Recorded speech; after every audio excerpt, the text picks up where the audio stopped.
या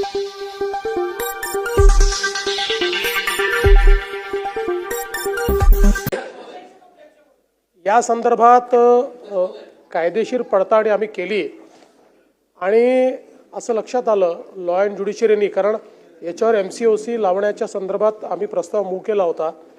त्याच्यावर law and ज्युडिशरीने हे सांगितलं की MCOCच्या कायद्यामध्ये धमकी आणि हर्ट या दोन्ही गोष्टी असल्याशिवाय तो कायदा लागत नाही आणि म्हणून मी त्या संदर्भात कालच सूचना दिलेल्या आहेत की कायद्यामध्ये बदल करून अशा पद्धतीनं जे हा व्यवहार करतायत त्यांच्यावरही MCOC लावता येईल अशा करेक्ट तर तशा पद्धतीनं करता येईल अशा प्रकारची कायद्यामध्ये अमेंडमेंट करावी याचे आदेश दिलेले आहेत। हे खरं आहे की याच्यामध्ये ज्यावेळेस संपूर्ण मी माहिती घेतली तर आपला कायदाच इतका कमकुवत आहे की या लोकांना लगेच बेल मिळते, यांना म्हणून हे वारंवार अशा प्रकारचे ऑफेन्स करतात आणि म्हणूनच हा कायदाही आपण कडक करतोय।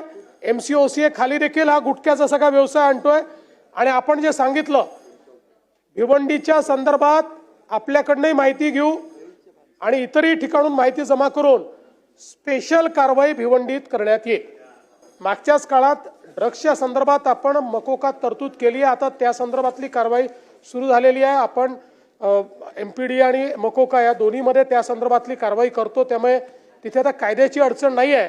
दुसरं आपण रिहॅबिलिटेशन सेंटरच्या संदर्भात सांगितलं, हे निश्चितपणे अत्यंत महत्त्वाचं आहे।